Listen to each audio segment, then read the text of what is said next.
Assalamualaikum warahmatullahi wabarakatuh. Hamdan syukranillah amma ba'd. Sahabat Indonesia Plural yang saya hormati dan saya banggakan, akan akhirnya polisi turun tangan di sidang Gus Nur atau Sugeng Nur Harja.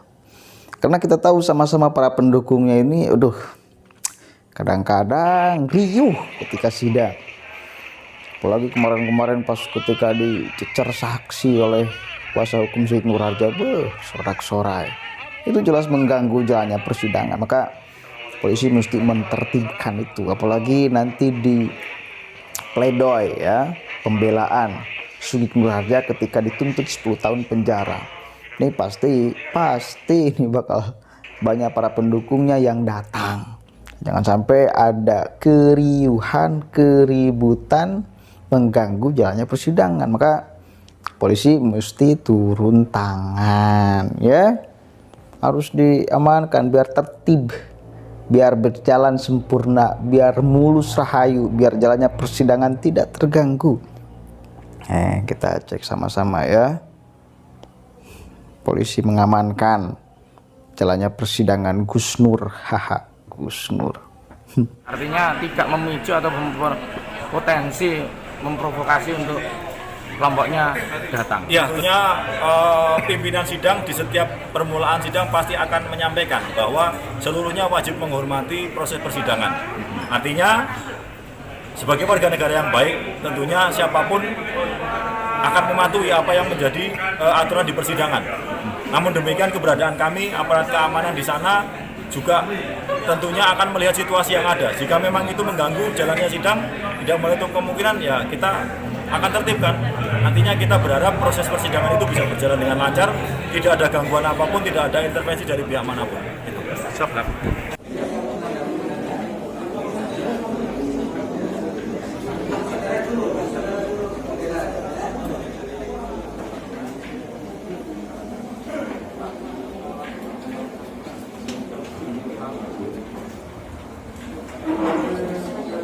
Apa Bang terkait dengan pemecatan dari tim kuasa hukum pripun Mbak? Maaf, no comment ya. Saya masih harus berpledoi. Oke. Ya. Tanggapannya gimana untuk tuntutan 10 tahun? Sidang itu. Alasan pemecatan? Pemecatan Pak. No comment lah ya. Itu karena sidang apa telat itu Pak? Terus.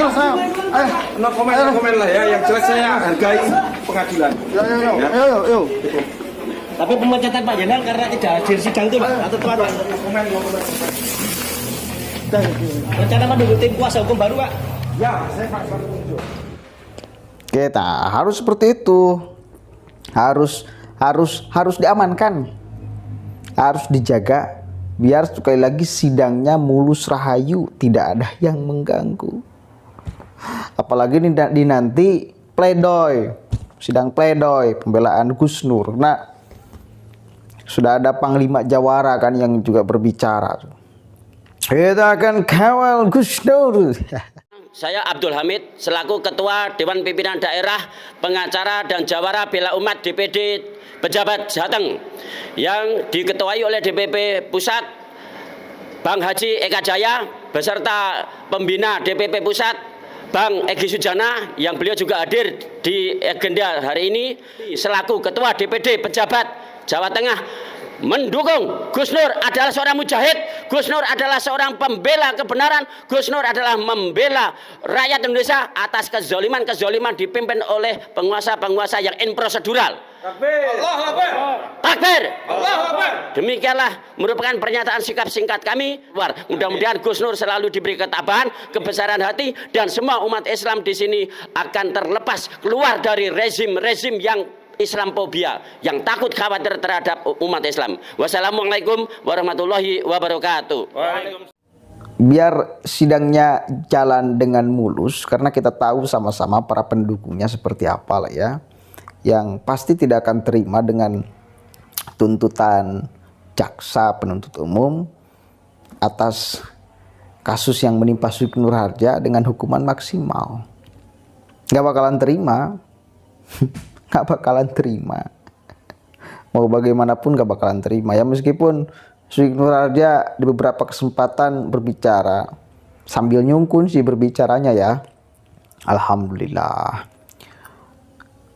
jaksa sudah sangat baik memutuskan 10 tahun kepada saya. Nah di sisi lain dia kohar-kohar di media sosial, di YouTube-nya sambil apain? Saya nggak layak, bahkan 10 jam pun saya nggak layak di penjara. Apalagi ini 10 tahun. Masa saya dihukum lebih jahat daripada koruptor, lebih jahat daripada pembunuh, lebih jahat daripada maling uang rakyat. Tidak ada satupun orang yang dirugikan oleh konten saya. Tidak ada satupun. Pokoknya kan kayak gitu kan pembelaannya kemarin. Kita sudah baca di tab komunitasnya. Bahkan luar biasa. Artinya Sugeng itu ngeyel, ngotot, masih merasa bahwa apa yang selama ini dia lakukan adalah kebenaran. Dan mungkin akan terus seperti itu dia. Makanya kadang-kadang saya mikir keras melihat sikap-sikap Sugeng Nurharja yang sok gagah kalau di luar, di dalam kan tetap pengen bebas juga. Kan keluarnya nanti tetap aja seperti itu kalau Sugeng itu. Gak ada dia pernah berubah. Seolah-olah satu kali lagi kesalahan itu dianggap dia sebagai perjuangan. Kan geblek gitu tuh. Makanya mohon untuk sadar para pendukungnya. Rapli Harun yang dari kemarin ngangkat tuh. What? Masa ia 10 tahun? Masa ia sampai hukuman maksimal? Karena residivis, karena sudah berulang-ulang, karena tidak pernah merasa di dalam kesalahan Sugeng itu salah gitu loh. Tetap aja merasa benar itu kan bahayanya itu. Ketika kesalahan sudah dianggap kebenaran itu berbahaya itu. Anda bakal berulang-ulang terus bakal masuk penjara karena anggapannya Anda nggak salah dengan melakukan itu. Maka harus diberi pelajaran yang maksimal biar merasa bahwa apa yang Anda lakukan itu salah. Mudah-mudahan merasa salah kalau sudah dihukum maksimal. Kemarin-kemarin udah kejadian, udah 3 kali kalau nggak salah Sugeng itu di penjara. Di penjaranya setahun, setahun setengah, 3 tahun itu kan tetap aja seperti itu, nggak berubah Sugeng itu, nggak berubah. Kalau dalam kategori Imam Ghazali itu orang seperti Sugeng itu rojulun la yadri wala yadri annahu la yadri.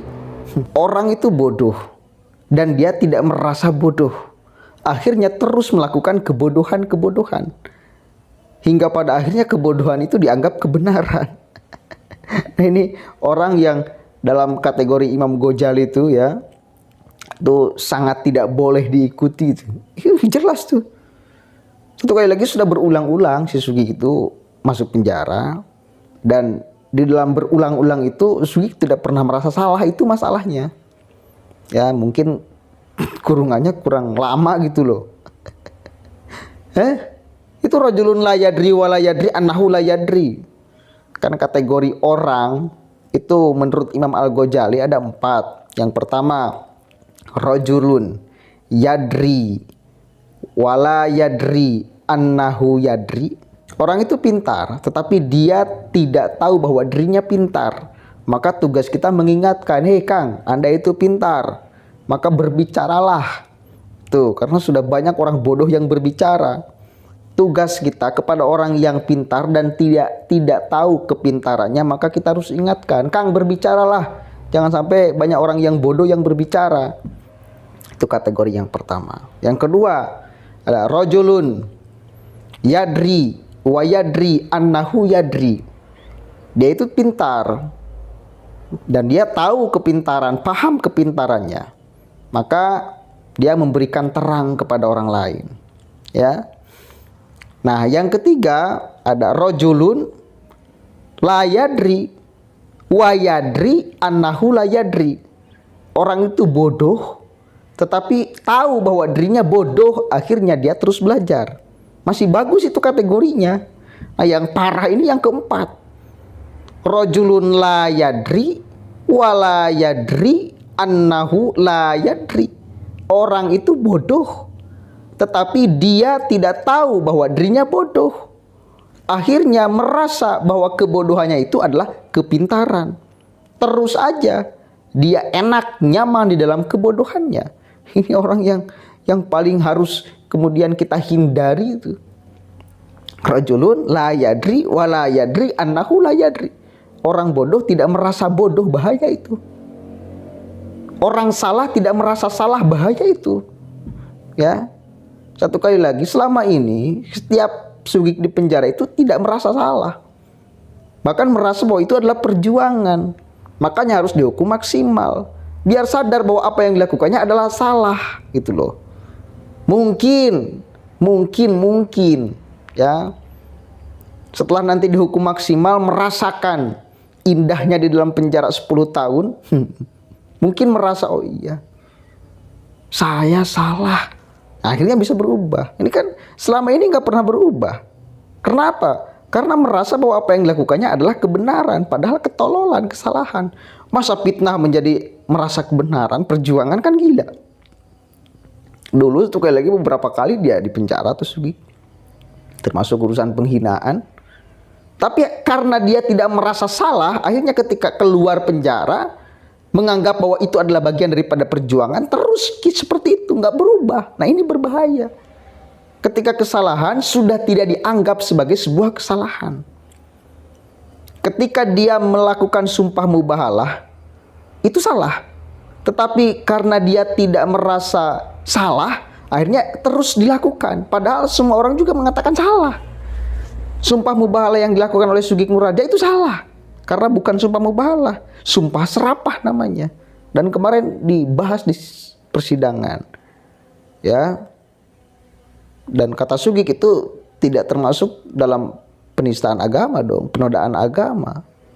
Namanya satu syarat tidak terpenuhi, kalaupun ada satu syarat tidak terpenuhi sama aja dengan misal ada rukun sholat yang kita tidak penuhi satu, itu tidak menjadi kita murtad dong, tidak menjadi kita menodai agama dong, ya, tidak menjadi kemudian menista agama dong. Iya, kalau hanya sekali gitu loh, kalau lupa itu juga Anda menghilangkan rukun satu di dalam sholat, nggak jadi soal kalau lupa, ya, nggak ditegur. Kalau Anda tahu lalu Anda sengaja menghilangkan rukun, itu kan masalah. Artinya Anda mempermainkan ajaran agama, mempermainkan agama, menodai agama, kan itu. Konklusinya kan itu. Berapa kali Sugik Nurraja sumpah mubahalah? Banyak orang yang mengecam, yang ngeritik. Itu bukan sumpah mubahalah, itu sumpah serapah. Terus aja Sugik ulang-ulang tuh. Ya, kan itu persoalannya. Dia hilangkan satu rukun di dalam mubahalah dan dia terus mengulangi itu, apa tidak mempermainkan ajaran agama, terus dia ngeklaim bahwa itu sumpah mubahalah, maka sudah sangat tepat itu, karena berulang-ulang dia mempermainkan sumpah mubahalah, gitu ya. Jadi kemana-mana ini penting sekali dibicarakan agar tahu kategori manusia. Cocok sekali seperti yang apa yang diucapkan oleh Imam Al-Ghazali. Kategori yang keempat, rajulun la yadri wa la yadri annahu la yadri. Orang bodoh tidak merasa bodoh, berbahaya. Orang salah tidak merasa salah, itu paling harus kita hindari orang kayak gitu. Assalamualaikum warahmatullahi wabarakatuh.